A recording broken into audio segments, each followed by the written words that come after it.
Hello, hello, hello, everybody, and welcome, welcome, welcome to the Mary D Talk Show. We're back again on another beautiful Monday. Oh, what can I say? I like to first, as you know, always want to thank you, our live viewers, and thank you, the replay viewers. Replay viewers, you guys have really been showing up. Thank you. I go back and I look at the numbers sometimes. I'm like, wow, you guys, it really matters. So those of you that have been, if you've already subscribed to the show, thank you. If you haven't subscribed, please subscribe on YouTube. I think you can subscribe on Facebook, on LinkedIn, all those. I don't know yet how to get on Instagram, but I'm gonna have to figure it out, and we'll get there.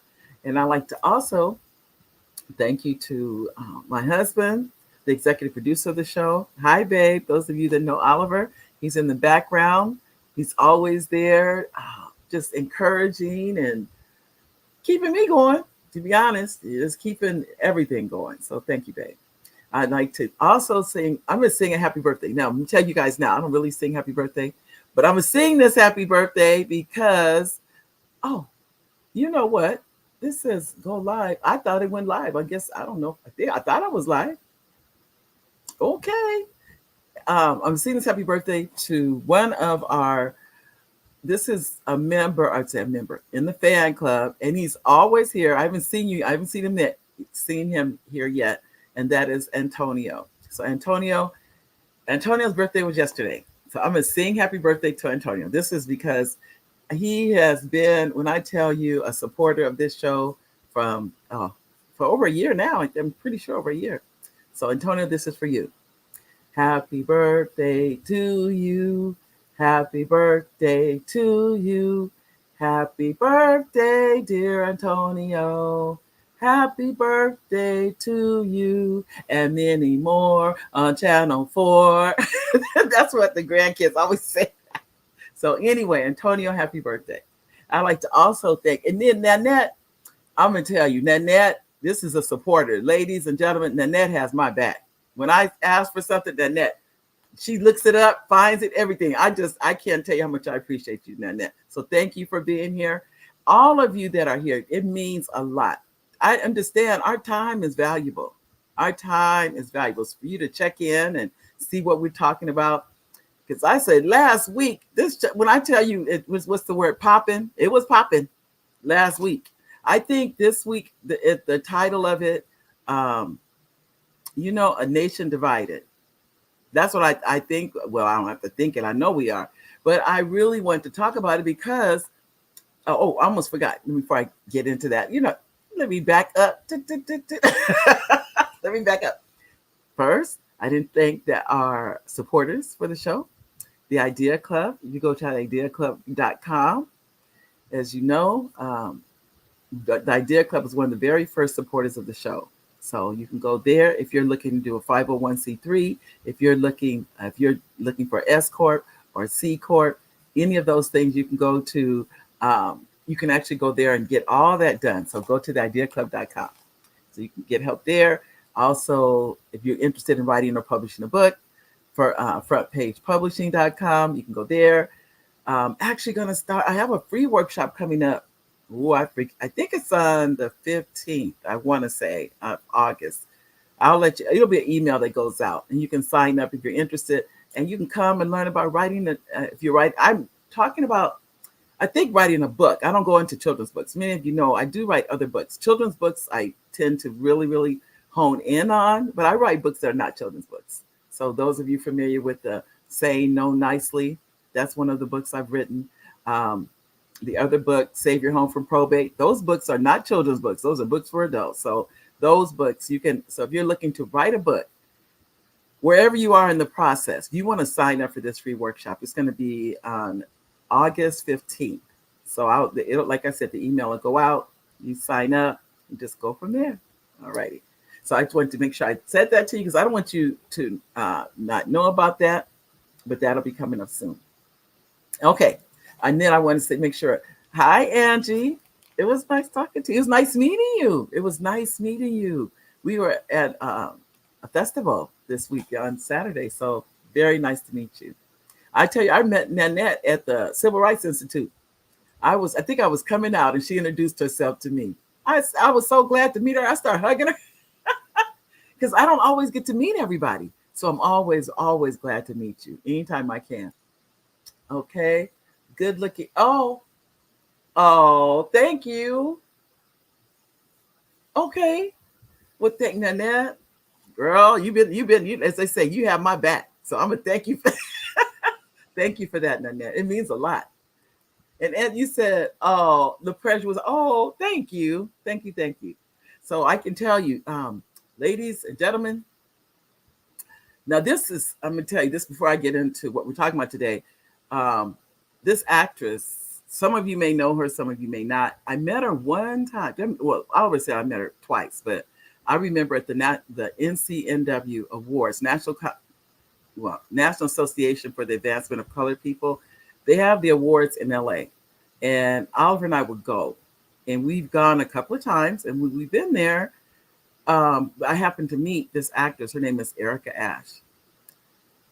Very nice lady, and this is how I can tell, ladies and gentlemen. And I say that because I've met a lot of celebrities now. I've been blessed to meet quite a few, truthfully, and she was one. She passed away this morning at the young age of 46.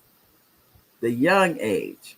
And I was just like, wow. I remember her energy, and it was so much good energy around her, and she was just a good hearted person. And so um I haven't put the picture up that I have with her, but I was really sad to hear of her passing today. So I just want those of you that know her or knew who she was. If you saw the show, oh, I have to ask Oliver, have to put it in for me because it was a list of shows. But we were very much fans of hers. We would watch her shows and really just admire her work, and very, very much so. So our sympathies go out to her family, and I know they are definitely hurting at her loss. So just know that if anyone has any contact with anyone that's connected to her, we would definitely like for them to know that they are definitely in our prayers because we admired the lady's work. We really did. So, and oh, okay, I saw Annette. Oh yes, Annette.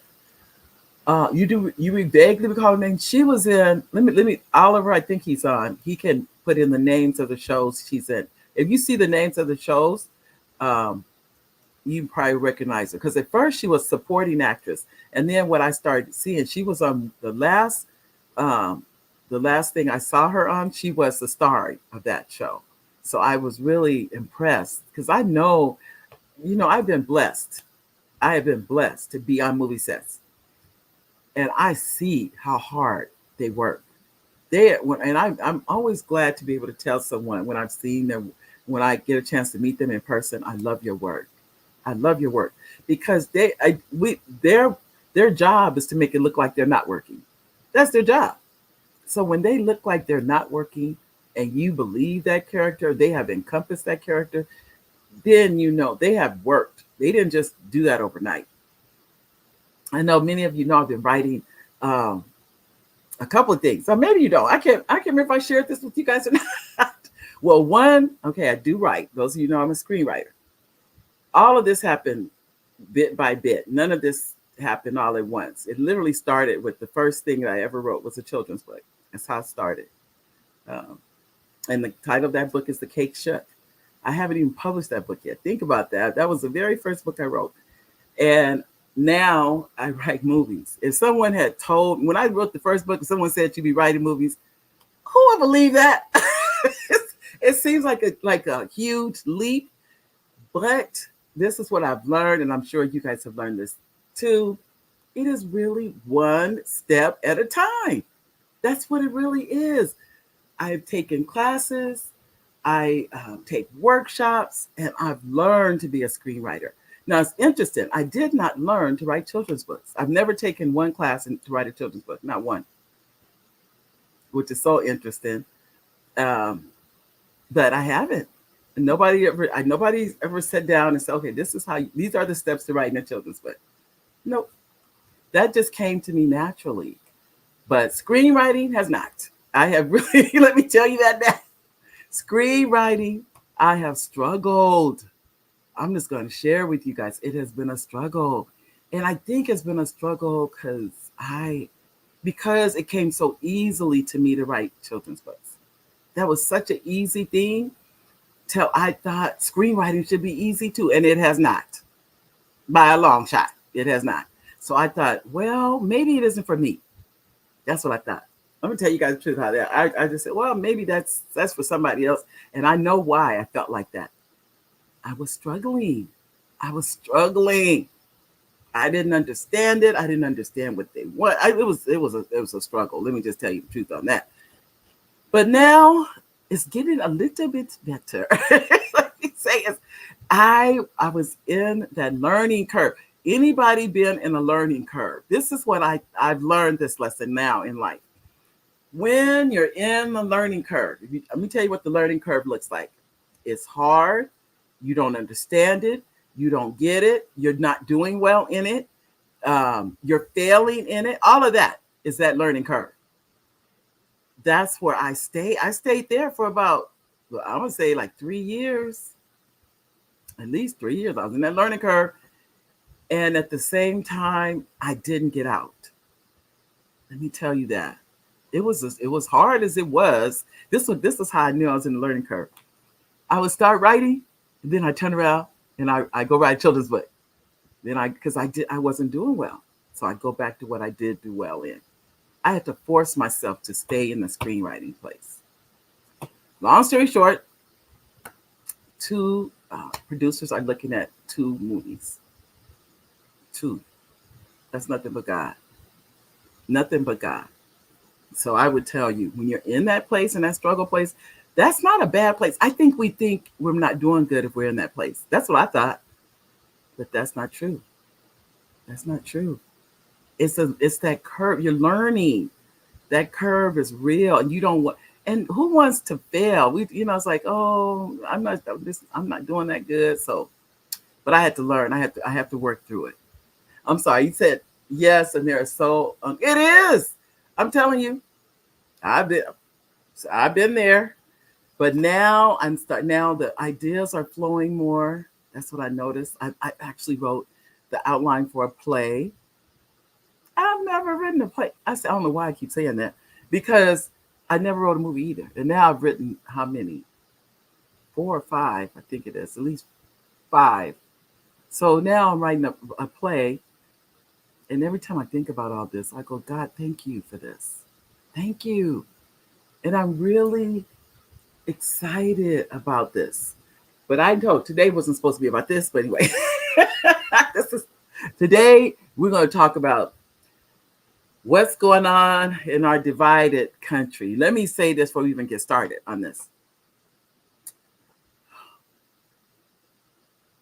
I think I'm taking a deep breath, because I know I wasn't alive during the Civil War. I know I'm glad I don't look like I was alive during the Civil War, but I'm saying that to say I can only imagine.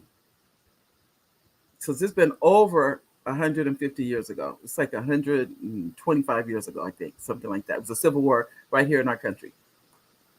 To me, that's what I feel like we're living through now, is another civil war.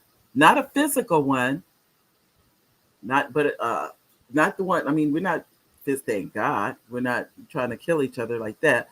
But I'm saying living through a civil war in that the way we think about things. And when I watched the movie Lincoln, and Lincoln asked the just everyday people, he said, what do you think about slavery? And to hear people in the North say, I don't care. They were like, they didn't care. It did not change their life. And to hear Lincoln say, to come to terms with, he realized that wasn't their life, so they did not care. But he still understood that, to free the slaves was something that needed to happen. But let's be honest, a lot of that was just to end the war. It's so many things behind that. But the point being, people did not care because their life was not affected by it. Where we are now in the thrones of everything going on politically, and I say thrones because, as we all know, this past week was monumental, and it will be in the history books. And for those of you that don't know, I'm a retired history teacher. So this time, what's going on in our society is very much I'm and watching and paying attention to, because I know this is what our grandchildren will read about. Our children's children will read about. Their children's children will read about what just happened this past week historically. It will be in the books. It's one for the books. Now we know that we have a nomination for. I said nomination. We're not there yet because it hasn't gone to the convention. But the presumptive nominee for the Democratic Party, this is for an African American woman to be the presumptive nominee or woman, and we've already had Hillary Clinton as the nominee. So remember, we already have had a woman as a nominee. That's been established. So everybody knows she has that place in history.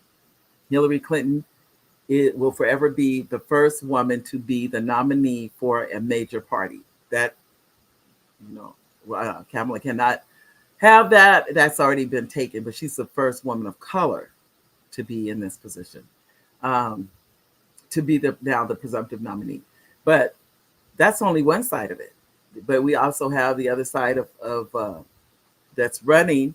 That's on the Democratic side. We don't know who her vice president nominee that she's would like to be on the ticket with her. We don't know.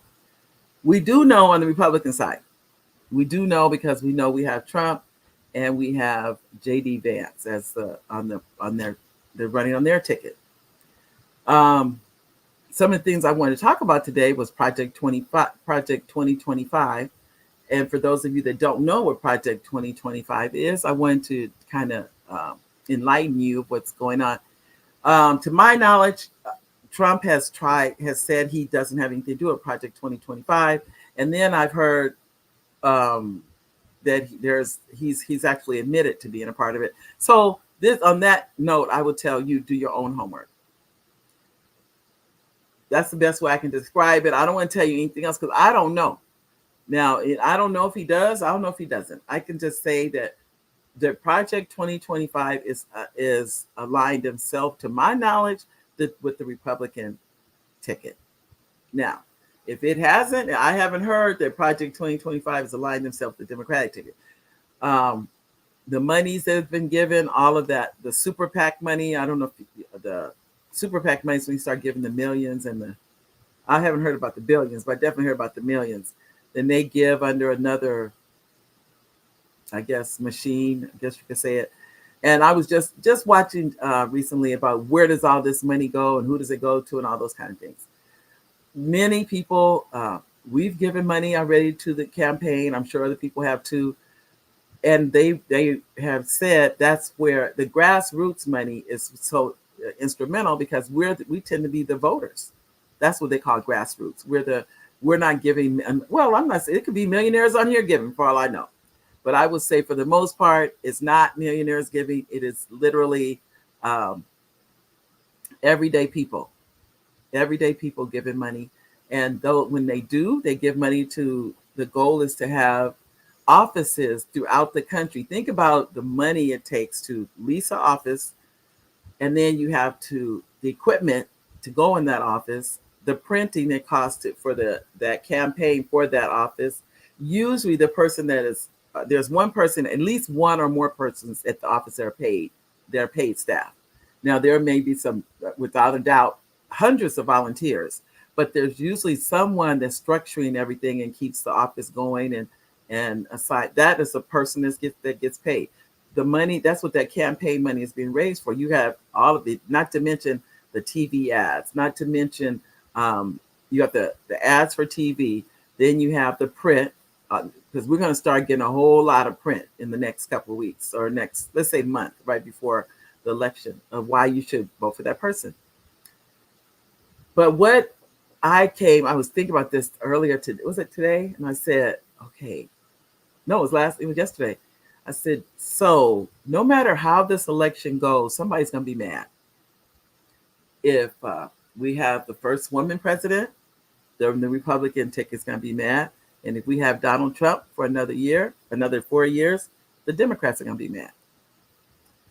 So how does how do we work together? Because there's no doubt the nation's divided. Very few people are going for the Kennedys or the Independents or the Green parties. Not that they're not there, by the way, and they're there for a reason. Just so you know, the smaller parties definitely influence the philosophies of the larger parties. And the reason you know that is that many times they bring ideas to the bigger parties that the bigger party can adopt or will adopt, that kind of thing. So the smaller parties are very relevant. Don't ever think the Green Party doesn't matter. There's even a socialist party. There's a lot of little parties, just so you know. The big dogs we know are Republicans and Democrats. They're not the only ones. They don't want anybody. If you look at when you get ready to vote, you look at the list, and there's a lot of people on the list to vote. It's not one or two. It's a lot. So just know that. But I'm saying that to say, but the big ones where the bulk of all of us vote and the bulk of where we're going to make a difference with our vote is definitely with Republican or Democrat. But they're not the only ones. Just so you're aware, if you didn't already know that. And I'm saying that some of you probably already know anyway, but still, I've met people that said, I thought that was the only two parties there were. I said, nope. You're not limited. Let me say that. There's more than just one. There's more than just those two. But how do we get, as I put for today's show, that we're divided? How do we, we're not, Lynette said, don't forget the independents. They are a larger group outside the big two and the most important as for the numbers. Exactly. Thank you, Nanette. I mentioned them, I probably glanced right over. I said the independent party, they're very important. And as I was saying, that is the group that is going to be very influential to who becomes the next president. That's the one everybody's after, by the way. Everybody's after independence. A lot of people register as independent. I think you can register as anything. I think you can register and don't put any party. I think you can. I don't know how that works in primaries. I have no idea. But you can register. So I would tell you, if you're not already registered too, I sent out of how you could vote. This has been a few months ago. I'm going to send it out again because years ago, Oliver and I did voter registration. This is what I learned about voter registration. People would come over to the table or they would try to walk past the table and they would tell me, oh, I've already registered. I said, okay, why don't I check it for you? Think about what this is all true because I did this, so I know 9 out of 10 people were not registered. 9 out, and I kept with tally because I couldn't believe it. People they were walking by, and so as soon as I said, okay, let me check your registration, they usually would kind of backpedal and come back to me. But some would just say, forget it. But you can't, I couldn't grab them up or anything like that. But the ones that came back and we checked the registration, out of 10 people, 9 were not registered. Because people don't realize every time you move, you have to register. Even if you move in the same zip code, it doesn't matter. The minute your residence moves, you have to re-register to vote. And a lot of people don't do that.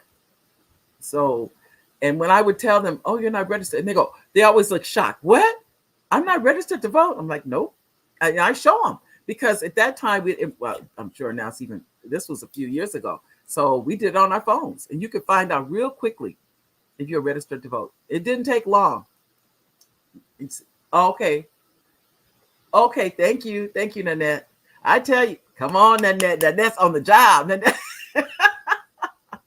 And then, okay. Hi, Antonio. Antonio, I sang happy birthday to you. I said you have to watch it all over again at the very beginning. Antonio, this is who we sang happy birthday to. Who I was singing to is Antonio. Happy birthday, Antonio. I know I'm doing fine. I just want you to know you got your birthday song in. So just so you know. But you're absolutely right, Nanette. Independents are powerful because nobody knows how they're going to vote. Nobody knows. They haven't declared. They're just kind of like, I don't want you. And when I think, this is what I think. And independents are very strong in you're not going to take my vote for granted. That's pretty much what they're saying. Yeah. And this is, oh, thank you, Angie. I know. He's 26. I think, is it 26, Antonio? I think it is. I think he's 26. I think he told me 26 yesterday because I talked to him on his birthday. Yay! Yay! So I just am very I'm right, 26. Yeah. I told him he's young. You know, when I was 26, nobody could tell me I was young. I'm like, yeah, right. Mm-mm. You know, you feel like you're getting older, all these things, which they don't mean nothing. It's just that life, you think that, but no. Live your life. That's the key. That's the key. Um, but one thing I asked Nanette on independence, do some independents decide to declare which party they're really going to go? And they tend to go to my knowledge, of one of the big two. It's, are you going to be Republican or Democrat? And for whatever the reasons, let me just say that, for whatever the reasons. But like I said, I've done voter registration, so I know everybody that says they're registered to vote, they are not. I know that for a fact. And people will do that. They will tell you, "Oh, I'm registered." They'll say it just as as if it's a fact, like they know. And then when I would go online and look them up, and it showed they were not registered. They were literally in shock. Like, what do you mean I'm not registered to vote? I said, and I would show it to them. Well, I thought I was registered, and they would go on and on. I was thinking, that's why I'm just sitting here listening. I listened to the stories, but then I would register them at the same time. So he said there are drawbacks to being an independent. I wanted to be that. But my sociology teacher, who registered me as a voter in my high school class, explained the benefits of disclosing for a particular party. One thing, if I'm not mistaken, you don't get to vote in any primaries. I'm pretty sure you don't. How can you? You don't know which party. I don't think you can. This Antonio said, hi, Nanette. I don't think you can. I'm gonna be honest, Nanette. I don't know. You can educate me on this. What are the drawbacks to be an independent? Because if they are, I didn't know there were drawbacks to that. I don't really. I just thought they just didn't declare a political party. That's what I thought. But if there's something you can teach us, I'm all ears. Oh, you said, and happy 26th birthday, Antonio. I tell you, 26. Antonio, that's a baby. That's a baby. No, I'm laughing because I know it's not. I'm just saying that, but no. So if you can tell us, I am all ears. I want to learn something new today, because the only thing I know is that you can't. How can you vote in a primary when you haven't declared what party you're associated with? So to my knowledge, because when they're primaries, we get the paperwork and everything for that. That's what we get here. So I don't know what an independent would get. I don't know. So if you know, okay, that's what I see. It's the primary. I think it is, but I'm not saying there isn't anything else. I just don't know. So if you know of anything, let me know. I'm always. You would think. To me, I'm a student of life. I love learning. I love learning something new every day. If I can learn one thing new a day. I remember at the year I've learned 365 new things. That's how I look at it. So I'm glad to learn something new. But to my knowledge, it's about the primaries. But it could be more to it than that. So I don't want to assume. I don't want to leave you here, ladies and gentlemen, and see our fact checker, Nanette. She's our fact checker. She's gonna check it out. She's gonna make sure we all have the right information. But as I said before, with a nation divided, how do we become a nation that's not divided? Or maybe we will always be divided. I don't know. When I was growing up, I grew up during the 60s. That was very turbulent. Lots of killing, unfortunately. I'm of that group. I remember when John F. Kennedy was killed, they let us out of school. I still remember that. We didn't even go to school. Think about that. It's like, nope. Mm-mm. What did you say, Nanette? Oh, you're laughing. You are. Now, see, you know what did happen. I'm depending on you now, Nanette. They took us. I'll tell you, when John F. Kennedy was killed, when his assassination, they let us. I was in the third grade. It was second or third. I was little, but I remember getting out. I remember they said you have to go home because the teachers were in the middle of the school and all the teachers were crying. No, can you imagine that? You're little, you're in school, and the teachers are not in the classroom. They were holding each other and crying. And we're in the classroom. Nobody moved. We're little, and I still remember nobody. We didn't know what to do. Here's all of our teachers out there crying. They were done. They had they were done, and they could not believe that someone had killed him. And they were just, so that's really showing you too. And what I realized later in life, think about this. Later in life, it occurred to me, it did not matter at that time who you voted for. It didn't matter. He was everybody's president, whether you voted for him or you didn't. He was everybody's president. So when it was mostly ladies, because I was at the with elementary kids. In fact, it was all ladies, if I remember correctly. And to see them crying, it was scary for kids. You could have heard a pin drop. We sat there in that class. Nobody moved. Nobody said anything. We didn't even know what happened. So we're kids. We didn't really know. I didn't know what happened until I got home. But I remember it. And I'm saying that to say it showed too, even though there was a division when it was time to vote, when the man was killed, innocently killed, it really told you that people came together. People came together. What I'm trying to figure out, how do we come together before that? Or can we? Can we come together and agree to disagree? Can we do that? I don't know. What I don't like is that I don't like when elections get real ugly because, in my opinion, it deters people from wanting to participate. It deters people when it's ugly and it starts name calling, or they call it mudslinging, name calling, same thing. Then people that want to do it, they don't want to deal with that. Or the other thing, they want to serve, but they don't want what it does to their families. That's another thing, because their family is now under a microscope, and they don't want that.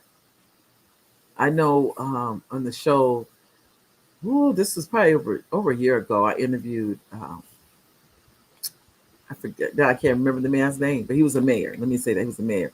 And he said how him being the mayor has hurt his family tremendously. He said his kids, they feel like they can't do anything when somebody say, well, you're the mayor's son. Like, they're like, but that's just my dad. I don't really, what's the big deal type thing. And he said they go through a lot. His wife, he was saying that too. She goes through a lot.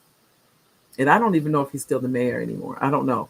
But I know when he talked about it, you could hear the hurt in his pain, a hurt in his voice. My nose is itching today. I don't know why, but that's life. So I would tell you, how do we have a nation united instead of a nation divided? Because it says, what do we say in I pledge allegiance to the flag of the United States of America and to the republic for which it stands, one nation under God, indivisible, with liberties and justice for all. Do you know how powerful that is? Think about that. That is it one sentence or two sentences? And I don't know who wrote that, by the way, but the Pledge of Allegiance. And that's one of the first things you memorize in school. We don't pledge allegiance to the Democratic Party. We don't pledge allegiance to the Republican Party. I don't think anybody does. At least nobody I know. Mm-mm. You pledge allegiance to the flag of the United States of America. I know, and I look at this sometimes, and I'm very curious how this works, because I see now that you see the American flag, the Republican Party has kind of made the American flag almost like their flag. And I think, how can that be their flag? I do think about that. I go, that's not their flag. That's everybody's flag.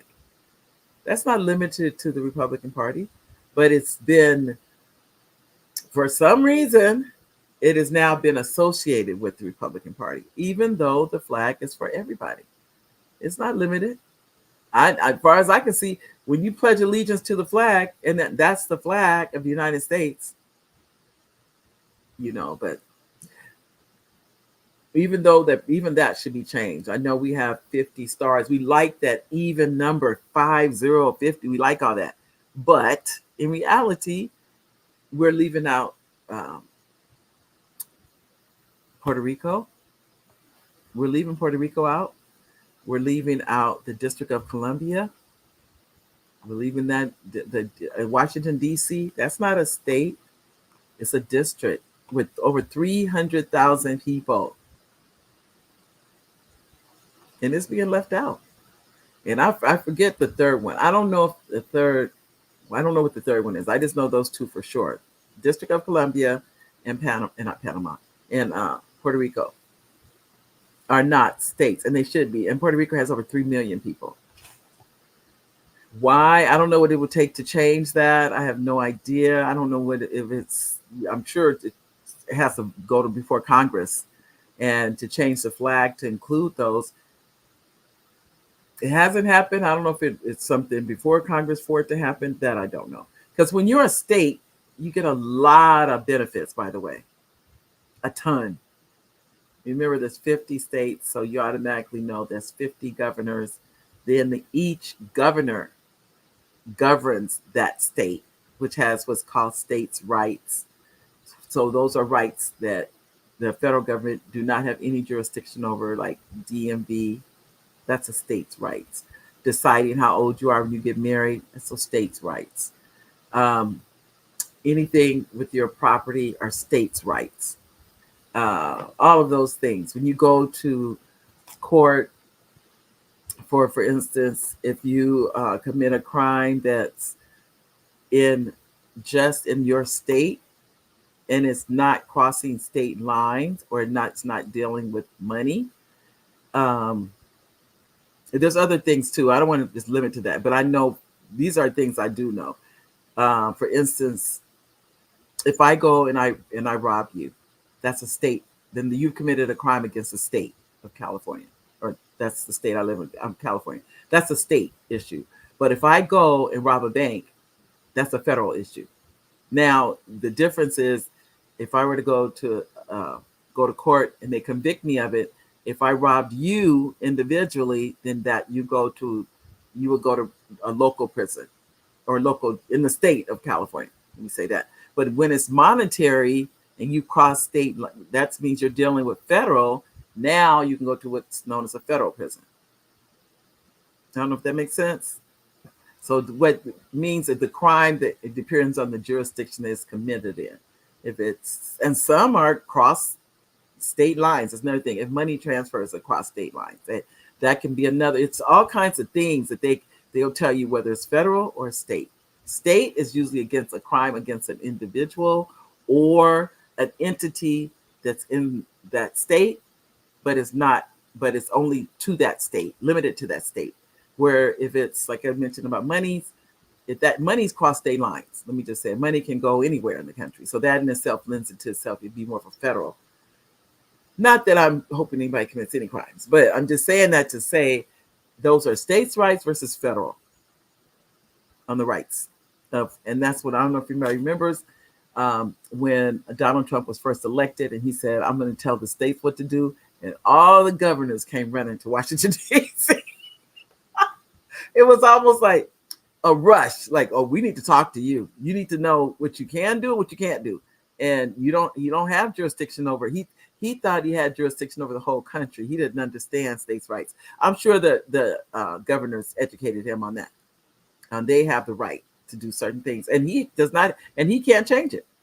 Think about that. States' rights. But let me tell you something. Let me tell you things the state cannot do. Like, for instance, the states cannot coin money. You cannot have California money, Arizona money, Illinois money, New York money. They can't coin money. They can't do that. So that's why money becomes a federal issue, because money crosses state lines. That's why it's a federal, as opposed to state issues. So and I know you may think, why do I need to know this stuff? I say all this because the rights of, as we talk about the of we're talking about independence versus Democrats, all those kinds of things. That why someone will stay independent. They may not want anybody to know how they vote. That could be. They don't want them. They don't want all the paper. I don't know if you're independent, do you still get all the paperwork from the Republicans and Democrats? I don't really know. I would think you do, but I don't know because, and many of you probably already know this, that when you're registered to vote and if you pick a party or you don't pick a party, like I said, if you don't have a party, I think both parties are going to be vying for you to vote for them. But if you do have a party, for instance, in the primaries, if you registered as a Republican, then you would be able to vote. And I remember there was something came to our house and we didn't get a chance to vote, it didn't apply to us. So it's like, okay. But I think it was because it wasn't our party. So everything is about the party line and things like that. So, but that's just giving you some background. And Nanette here's the fact checker now. She says, I've lived in U.S. territories as a child, Hawaii. I was a baby in Guam. There are issues, like you said, of certain limitations. Maybe Guam is the other one. I don't remember. It's 3. There are 3. I can tell you that. There are 3 territories. And I named 2, District of Columbia and Puerto Rico. Those are the 2 I know to be true. Now, I don't know what the third one is. It could be Guam, or where else could it be? I don't know if it's the Philippines. I don't think the Philippines. It must be Guam. It must be Guam in that, because that's all I could think of. And I think the reason they don't want Guam is because of the distance. That's why. I think that's what it is. Because if you look at where Alaska is, it's not attached to us. No, it's way, it really, if you look at it, should be Canada. But we bought Alaska from Russia. I'm giving you guys this history, for $15 million when we purchased Alaska. And we bought the Louisiana Territory for $15 million. We paid pennies. Pennies. But at that time, $15 million, you think about, a penny would buy you a loaf of bread. So at that time, $15 million was a lot of money. So nowadays, I'm not saying it's not now. I don't want to sound like it isn't. It is, but not in terms of what it could do then and compared to terms of what it can do now. Because I don't think we can get a loaf of bread for a penny anymore. So what you can do with the money has changed tremendously due to inflation and things like that. But what I wanted to ask you, what do we need to do? And maybe you're going to say after the election, that's when we can get back together. I don't know. I think it needs to be something going on now. I think we need to work toward that now. Win, lose, or draw. But we know it can't be draw. So this is what's known as a winner takes all. That's what this is. Winner takes all. So when you win, you win. Many of you are familiar with the Electoral College. And I've been hearing they want to get rid of it. I keep hearing that. I hear it, but they're, to my knowledge, that's what they are. They still use, and that's a winner takes all. Meaning, if you win the state, you get all the electors from that state. So the way the Electoral College works is for instance, I don't know. I don't want to say how many delegates California has because I don't really know anymore. I used to know all that, but I haven't taught that in so long. I don't remember. So I will tell you this. However many delegates California has, if you win the vote in that state, you win all of the delegates for that state. I know we have 58 counties, but I don't know if it's 58 delegates. I don't know, because I don't want to tell you that and I tell you something wrong. But I will tell you, and you can look that up. I'll let the fact checker look it up, okay? Look it up. How many delegates from California go to in the national election? I don't know the numbers. So Whatever that number is, you win the popular vote in that state, you win all those delegates for that state. So when you see they're doing the numbers, that's how that works. When you win the delegates from that state, whoever wins the it's I forget how many delegates. It's like 300 and some odd delegates. If you have the most delegates, you win. Think about that. Whether you won the popular vote or not, you can win. You can be president of the United States and not win the popular vote. It's happened a couple of times. You have to win the delegates from certain states, is what it amounts to, truthfully. But so that's why they're saying now, many of you have been watching the news, and it says swing states. Oh, let's see. Nanette said there are 5 uninhabited American Samoa, Marina, Virgin Islands, Guam, Puerto Rico. 9 uninhabited that are claimed. Okay, I don't know which one. I just know it's one more that I didn't name. I can't remember which one it is on that. But I did want to go over that with you only because if you have ideas of how we can, and maybe this isn't the time, because right now what I see, people are gearing up for a knockdown, drag out. That's what I see. A knockdown, drag out fight. Both Republicans and Democrats. Both looking for what is going to make someone vote for their party as opposed to the opposition party. I can't tell you what that is. I don't know what that is. I think in some ways, I think people have already decided. I think I'm sure there's undecided people, but I also think if it's name calling and all those kind of things, I always say, so why would I vote for you if you're calling me a name? Why? And we're trying to teach our kids not to name call, and here's adults doing the same things we're telling kids not to do. So I don't know. I don't know what the answer is. I'm really curious as what do you think the answer is? How do we unite this country, regardless of how the vote goes, regardless of what party's in the White House? I mean, but at the same time, let me say this too. This is one of the most interesting elections. A little over a week ago, the Democratic Party was just like sitting. I would say sitting there, just on autopilot. Is what I thought. Just like that. Yeah, not going down, not going up. Just kind of just on autopilot. But the minute that Biden said, "I'm going to step down and as my successor to run for president of the United States," when I tell you the energy, I don't have to tell you guys, it has gone through the roof. Truly has gone through the roof. But it's going to take more than that. That's just the beginning. There's still, it's less than 100 days now. So it must be like 90, let's say 95, 96, I don't know. But I don't know the number, but it's less than 100 days now to the election. That's nothing. Christmas will be here before you know it. So November will be here before you know it. So I would encourage you. Okay, thank you, Nanette.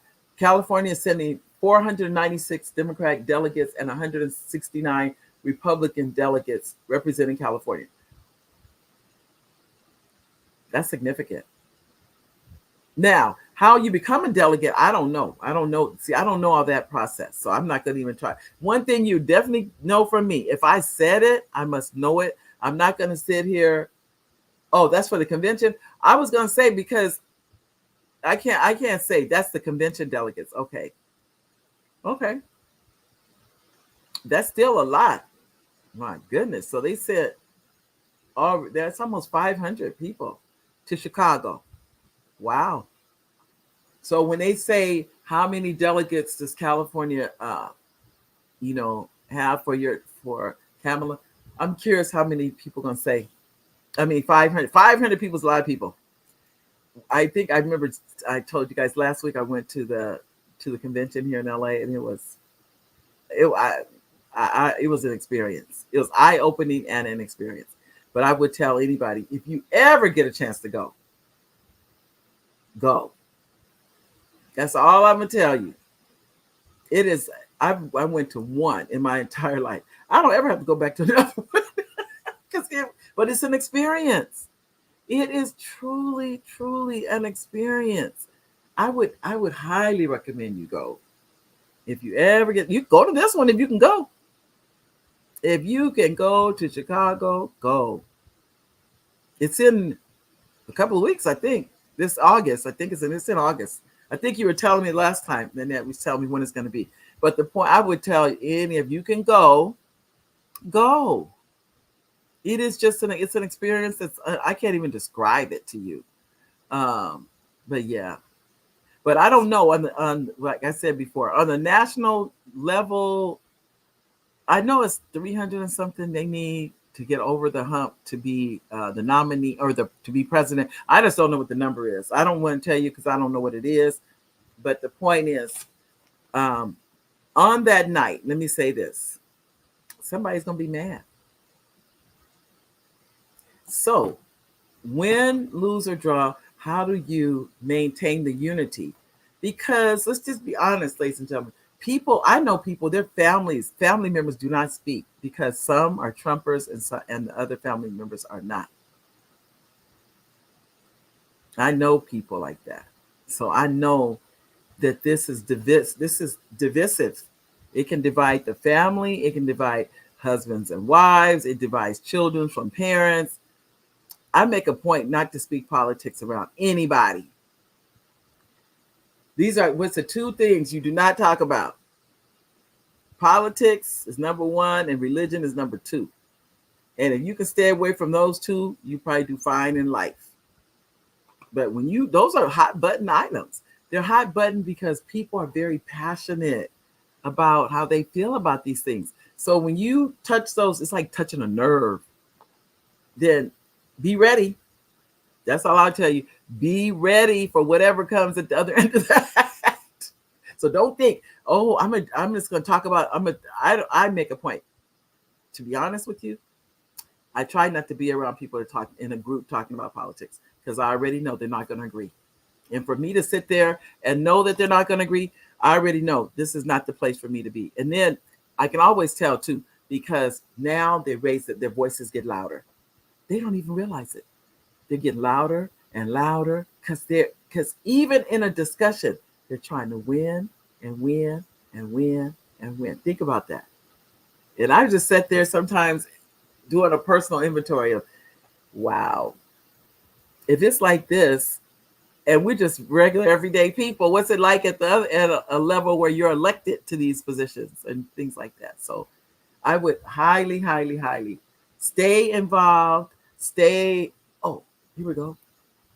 Thank you, our fact checker, Nanette. I told you guys, Nanette. Thank you, Nanette. She says, the one you speak of selecting for president through the Electoral College is limited to 54 votes.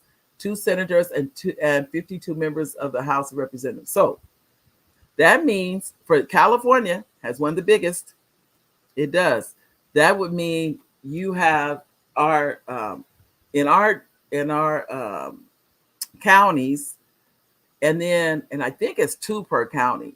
I think. I don't know. I don't want to, like I said, I'm not going to talk about anything. I used to teach all this. Now it's there somewhere rumbling around. But I don't want to tell you something that I don't know to be absolutely true. But I just remember on the delegates, I think it was, I can't remember now. If it's for, like I said, California has 58 counties and we would have 2 delegates per county. But I don't remember. Don't quote me on any of this because I don't remember. I honestly don't. But the point being that when you hit that number, and it's got to be 300 and something. I just don't remember what it is. Then whoever you're running against will not be able to catch you once you hit that number. That's what it is. So that's why you hear them declare the winner. Now they don't, because they used to be, once they declared the winner, people stopped going to the polls. They would just be, oh, they already. I remember hearing people say that. They're like, oh, they've already declared the winner, so we don't have to go vote. Don't say that on this election, ladies and gentlemen. However you vote, go vote. If you're not registered, all you have to do is call, and then they will tell. I think they will tell you on the phone. They may tell. I don't know if they may not. I don't know. You can go to the register, and we're in Riverside, California. You can go to the office of the register of voters for the county. It's in Moreno Valley, and you can check. I don't know if you can call and check that. I don't know, because I don't know if they don't give you that information on the phone. Or if they do, they may ask you your birth date. I don't think they ask you your social, but they may ask your date of birth. But I don't know what information they give, because I don't want to tell you that, and then I don't know. I'd love to say I don't know, because then you didn't hear me say what you can do and what you can't do. But Nanette, you said I used to talk about these two topics, but that was before 2015. I like a healthy confrontation discussion back then. We must be both feeling the same way, Nanette. You said now I am still willing, but I am not backing off. But like you, it's just got a lot. Yeah. Have you noticed that too? I don't, I think, well, I'm going to be, I don't think I know. There was what's known as a gentleman's agreement. I don't know if anybody remembers that. A gentleman's agreement was that you did not get ugly. You do not, disparage people in public and talk all crazy about. None of that happened. None of that happened. People were a bit kinder when they ran for office.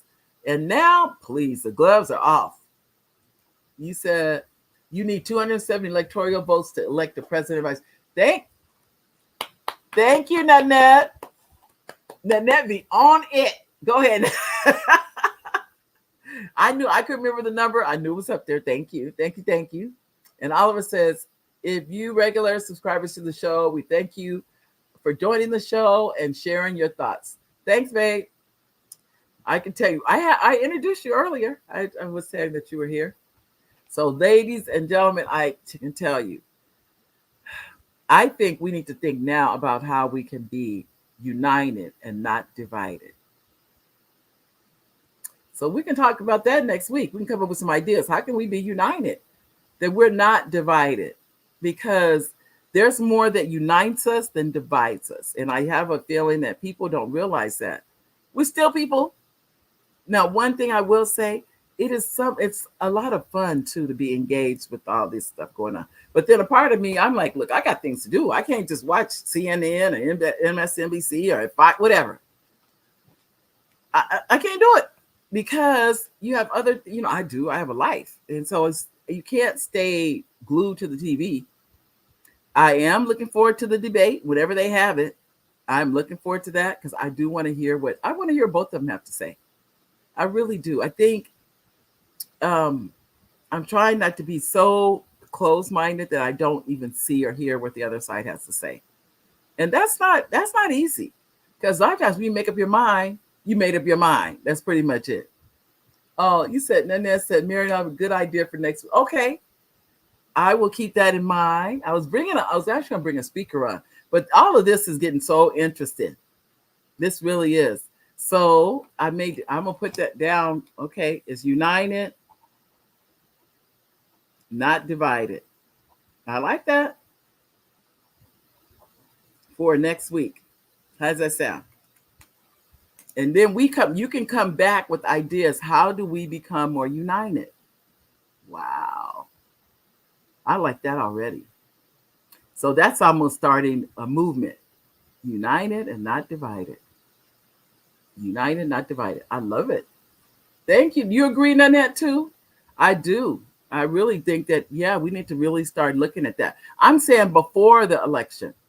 Don't wait till after the election. It's got to be before the election, is what I think. That we need to still look at how do we stay united. Because no matter what, after the election, whether your person wins or not, we still have to work with everybody.